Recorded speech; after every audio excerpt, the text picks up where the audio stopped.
백이보충대. 눈 덮인 겨울이었다. 입소장 문 앞에서 부모님과 작별 인사를 하는 사람들 사이에 나는 혼자였다. 다들 울고 있었지만 나는 울지 않았다. 울 이유가 없었다. 누구도 나를 기다려주는 사람이 없었으니까. 군대 생활은 이상하리만치 잘 맞았다. 규칙적인 하루, 정해진 시간, 정해진 일과 내가 뭘 해야 할지 정해져 있다는 게 이상하게 안정감을 줬다. 그곳에서 나는 처음으로 책임을 배웠다. 내가 분대장을 달면 너 행동 너 하나 때문에 밑에 애들 다 고생하는 거야. 그 말이 내 마음에 박혔다. 그때부터 나는 무슨 일이든 끝까지 책임지려 했다. 시간이 지나 조기 진급을 했다. 상병 때 분대장을 달았을 때 처음으로 인정이라는 걸 느꼈다. 누군가 내 이름을 불러줬다. 김상병. 그 짧은 호명이 그렇게 가슴을 뛰게 할 줄 몰랐다. 저녁이 가까워질수록 그녀의 얼굴이 자주 떠올랐다. 전화 한 통 하지 않았는데도 이상하게 그녀는 내 마음속 어딘가에 있었다. 그녀는 잘 지내고 있을까? 혹시 나를 잊었을까? 그래도 연락하지 않았다. 이젠 다른 사람을 만났을지도 모른다고 그게 맞는 일이라고 생각했다. 저녁날 군화를 벗으며 혼잣말을 했다. 이제 진짜 다시 시작하자. 눈 위에 찍힌 발자국이 하나씩 멀어질 때마다 마음속에 묵은 게 조금씩 비워지는 느낌이었다. 저녁 후 예전 직장 선배들에게 연락했다. 다행히 나를 기억해주던 선배가 회사 하나를 소개해줬다. 군필이면 정직원으로도 갈 수 있을 거야. 그 말이 나에게는 희망이었다. 새로운 일, 새로운 사람들, 새로운 나. 그렇게 나는 다시 세상 속으로 들어갔다. 몇 달 뒤 회사 선배들과 포장마차에서 술을 마시던 날이었다. 하얀 김이 피어오르고 사람들의 웃음소리가 섞이는 따뜻한 저녁. 그런데 어디선가 들려오는 웃음소리에 가슴이 쿵 내려앉았다. 그녀였다. 그때 그 미소, 그 목소리. 나는 술잔을 내려놓고 천천히 돌아봤다. 그녀가 있었다. 나를 보고 놀란 눈으로 말했다. 군대 잘 다녀왔어요? 그 말 한마디에 심장이 미친 듯이 뛰었다. 그녀가 물었다. 왜 연락 안 했어요?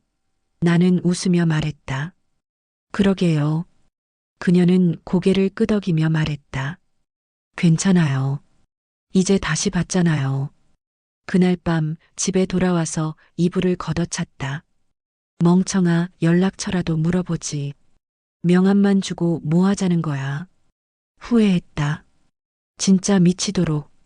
그녀를 다시 만났는데 전화번호조차 몰랐다. 며칠 뒤 모르는 번호로 전화가 왔다. 저예요. 주말에 시간 돼요? 그녀였다. 그날 나는 인생 처음으로 반차를 냈다. 대표가 놀라 물었다. 너 어디 아픈 거 아니지? 아니요. 오늘은 좀 중요한 일이 생겼어요. 퇴근 시간. 그녀가 긴 머리를 휘날리며 걸어왔다. 빛에 반짝이는 그 모습이 아직도 눈에 선하다. 그녀가 말했다. 오늘은 꼼장어 어때요? 나는 당황했다. 고급 레스토랑 생각하고 있었는데 그녀는 소박한 식당을 택했다. 그게 그녀였다. 그날 나는 처음으로 내 인생 이야기를 했다. 어머니 이야기, 새어머니 이야기, 그리고 내가 무너졌던 시간들. 그녀는 한마디도 끊지 않았다. 그냥 조용히 듣고 내 손을 잡았다. 이제는 괜찮아요. 그때의 당신은 이미 지나간 사람이잖아요.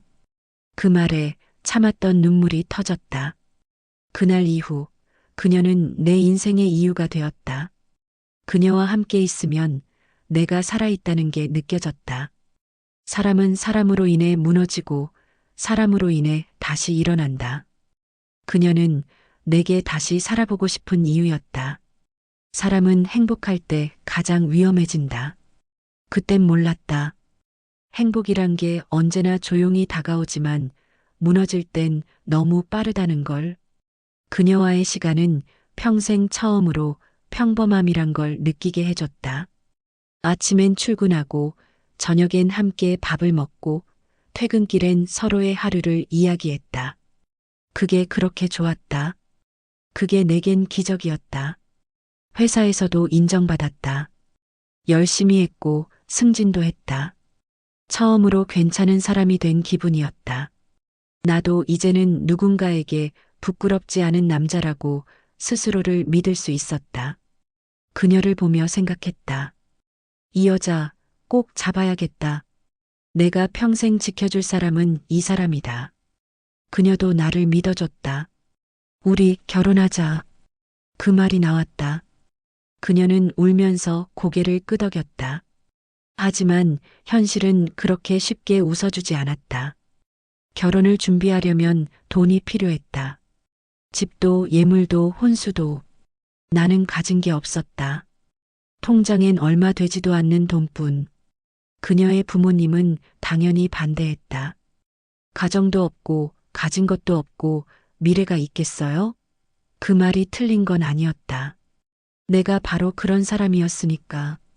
그녀는 끝까지 내 편을 들었다. 부모님, 이 사람은 돈보다 마음이 따뜻한 사람이에요. 그 말에 나는 차마 고개를 들 수 없었다. 감사하면서도 부끄러웠다. 그 무렵 회사 선배 한 명이 내게 말했다. 요즘 주식 해봤어? 처음엔 관심이 없었다. 하지만 그가 보여준 문자방, 누군 얼마 벌었고, 누군 몇 배가 됐다는 이야기. 눈이 갔다. 나도 조금만 벌면 그녀에게 더 나은 걸 줄 수 있잖아. 그 한 생각이 시작이었다. 선배는 말했다. 투자만 잘하면 2배는 기본이야. 요즘 이 방에서 다 벌고 있어. 처음엔 의심했다. 하지만 매일 올라오는 문자들, 누군 얼마 수익이 났다는 인증 캡처들. 그게 내 마음을 흔들었다. 나는 결국 그날 밤 모든 걸 걸었다. 전세금, 통장, 내 전 재산. 처음엔 정말로 수익이 났다. 하루 만에 몇십만 원, 며칠 뒤엔 100만 원 넘게 올랐다. 이게 진짜 되네. 그 생각이 내 눈을 가렸다. 그녀와 함께 있던 어느 날 나는 속으로 다짐했다. 이 투자만 성공하면 결혼도 집도 다 해결된다. 하지만 세상에 공짜는 없었다. 며칠 뒤부터 이상했다. 문자방에 글들이 멈췄다. 선배에게 연락을 해도 신호만 가고 받지 않았다. 다음 날 고객의 요청으로 인해 서비스가 정지되었습니다. 그 메시지를 보고 심장이 식어버렸다. 나는 그날 모든 걸 잃었다. 돈도 자존심도 그리고 미래도. 통장 잔액 0원. 그 숫자를 한참 동안 바라보다 눈물이 나왔다. 그녀를 어떻게 봐야 할까? 내가 한 게 뭐라고, 왜 이렇게까지 어리석었을까? 며칠 동안 연락을 끊었다. 그녀에게 연락할 용기가 없었다. 결혼하자고 큰 소리 쳤던 내가 한순간에 빚쟁이가 됐으니까. 일주일쯤 지났을까? 퇴근하고 집에 들어갔는데 그녀가 방 안에 앉아 있었다. 나는 놀라서 문을 닫으려 했다. 그녀가 말했다. 그 문 닫으면 이제 다시는 나 못 볼 거예요. 그 말에 멈춰섰다. 그녀는 조용히 물었다. 무슨 일이에요? 나는 그제야 주저앉았다. 그동안 감춰왔던 모든 걸 말했다. 그리고 울었다. 잘해주고 싶었어요. 정말 잘해주고 싶었는데 내가 너무 어리석었어요. 그녀는 내 말이 끝나기도 전에 손을 내밀었다. 괜찮아요. 돈은 다시 벌면 돼요. 그냥 다시 같이 시작해요. 그녀는 울지도 화내지도 않았다. 그저 내 손을 잡았다. 그날 밤 나는 처음으로 안도했다. 이 사람이라면 진짜 평생 함께할 수 있겠다. 다음 날 아침 그녀는 나에게 웃으며 말했다. 이제부터 뭐든 저한테 말하고 하세요. 오늘처럼 혼자 결정하면 그땐 저도 몰라요.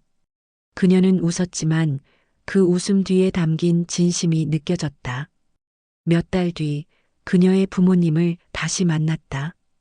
그들은 여전히 나를 마음에 들어하지 않았다. 가진 것도 없고 배경도 없는 남자. 하지만 이번엔 그녀가 앞에 섰다. 이 사람 제 인생이에요. 부모님은 이 사람의 과거가 아니라 지금의 사람을 봐주세요. 그 말에 나는 눈물이 났다. 그녀의 한마디가 내 인생의 모든 상처를 덮어줬다. 결국 우리는 결혼했다. 집도 없고 혼수도 없었다. 되려 빚으로 시작한 결혼이었다. 하지만 그날 우리는 세상 누구보다 행복했다. 그녀가 내 손을 꼭 잡으며 말했다. 이제 진짜 가족이에요.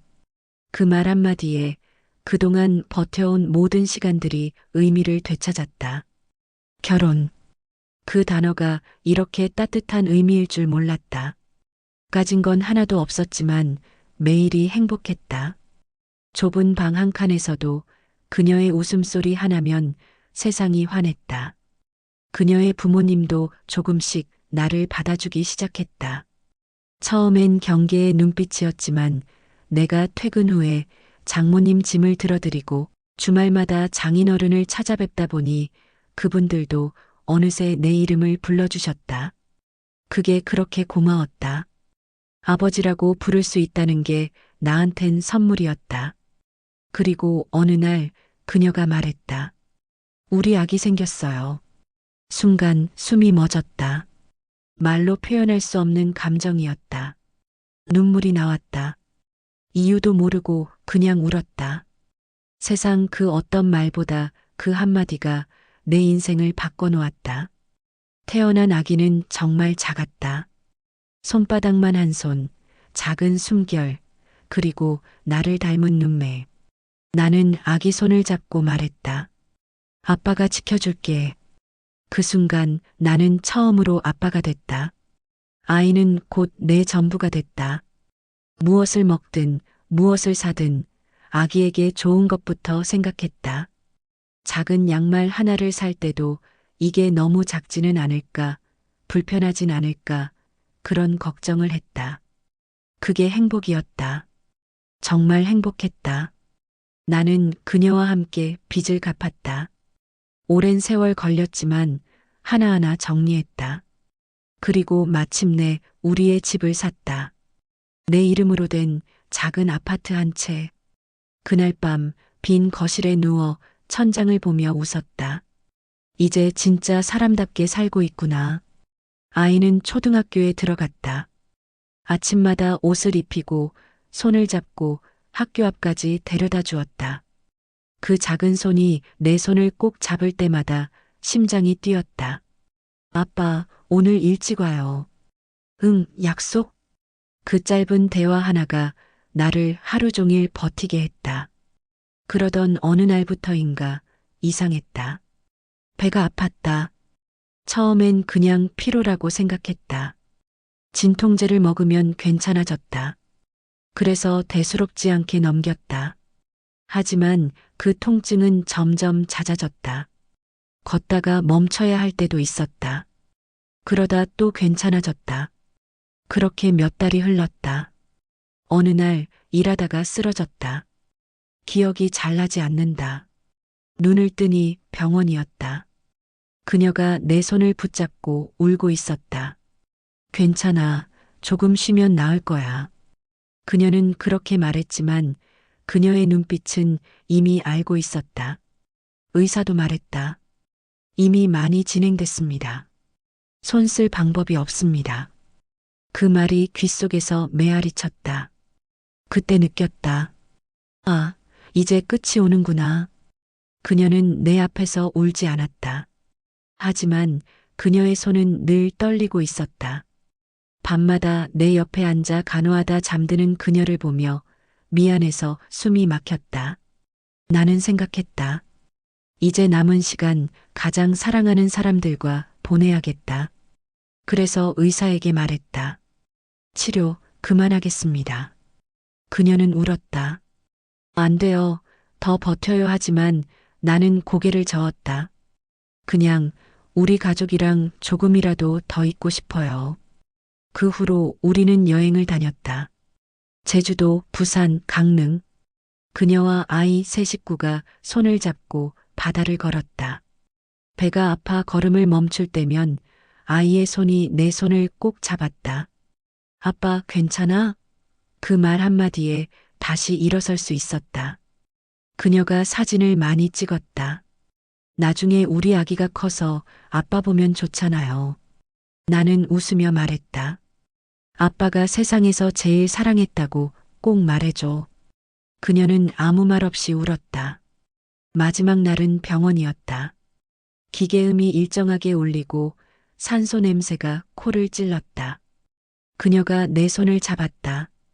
아이는 내 옆에 앉아 있었다. 장모님, 장인어른도 와 계셨다. 내겐 처음이자 마지막 가족이었다. 나는 그녀를 바라보며 말했다. 사랑해요. 고마워요. 그리고 미안해요. 그녀는 고개를 저으며 울었다. 나는 마지막 힘을 다해 말했다. 우리 아이 잘 부탁해요. 그녀의 손을 꼭 쥔 채 천천히 눈을 감았다. 그녀의 목소리가 들렸다. 사랑해요. 그리고 모든 소리가 멈췄다. 시간이 흘렀다. 그가 떠난 병실의 불은 오래전에 꺼졌지만 그의 온기는 여전히 남아 있었다. 그녀는 여전히 그 집에서 산다. 아이의 웃음소리로 하루가 시작되고 저녁엔 그의 사진 앞에 조용히 불을 켠다. 오늘도 다녀왔어요. 그녀는 늘 그렇게 말한다. 그의 자리가 비어 있어도 그녀의 말투에는 미묘한 미소가 섞여 있다. 아이는 이제 많이 컸다. 학교에서 발표도 잘하고 친구들에게 인기가 많다. 그녀는 아이를 볼 때마다 그의 눈빛을 떠올린다. 아빠 닮았구나. 그 한마디에 눈물이 고인다. 아이에게 아빠 이야기를 자주 들려준다. 너희 아빠는 세상 누구보다 강한 사람이었단다. 아빠는 너를 누구보다 사랑했어. 아이는 그 말을 들을 때마다 조용히 웃는다. 그리고 가끔 사진을 보며 인사한다. 아빠, 나 오늘 상 받았어요. 그녀는 그런 아이를 바라보며 속삭인다. 그래, 아빠가 다 듣고 있을 거야. 그녀의 삶은 여전히 힘들다. 혼자 아이를 키우며 일도 해야 하고 집안일도 감당해야 한다. 하지만 그녀는 포기하지 않는다. 그가 그렇게 살았던 것처럼. 그는 떠나기 전 마지막으로 말했다. 당신은 내가 못다 산 인생을 대신 살아주세요. 그 말 하나가 그녀의 삶을 지탱하고 있다. 가끔 밤이 길어질 때면 그녀는 베란다에 앉아 하늘을 본다. 당신 거기 있죠? 우리 잘 지내고 있어요. 그녀의 목소리가 떨린다. 눈물이 볼을 타고 흘러내리지만 이제는 울음을 참지 않는다. 그는 언제나 그랬으니까. 괜찮아요. 울어도 돼요. 아이의 생일, 그녀는 항상 같은 음식을 만든다. 그가 좋아하던 통닭. 우리 아빠 이거 좋아했지? 응, 아빠는 통닭 진짜 좋아했어. 촛불을 켜고 둘이 함께 노래를 부른다. 그리고 불을 끄며 아이와 동시에 말한다. 아빠 사랑해요. 그녀는 안다. 그가 떠난 게 끝이 아니라는 걸. 그의 삶은, 그의 사랑은 아직도 여기 남아 있다는 걸. 아이가 웃고 그녀가 하루를 살아가는 그 자체가 그의 연장선이기 때문이다. 어느 날 아이가 일기장에 이렇게 썼다. 우리 아빠는 하늘에서 일해요. 그래서 매일 아침 하늘이 밝아지는 거예요. 그녀는 그 글을 읽으며 조용히 울었다. 그리고 말했다. 그래, 맞아. 아빠는 지금도 우리한테 햇살을 보내주고 있지. 그녀는 오늘도 하늘을 올려다본다. 햇살이 따뜻하다. 그의 미소 같다. 당신 잘 보고 있죠? 우리 정말 잘 지내고 있어요. 그녀는 미소 짓는다. 그리고 속으로 속삭인다. 이제 괜찮아요. 당신이 남겨준 사랑으로 우린 충분히 행복해요.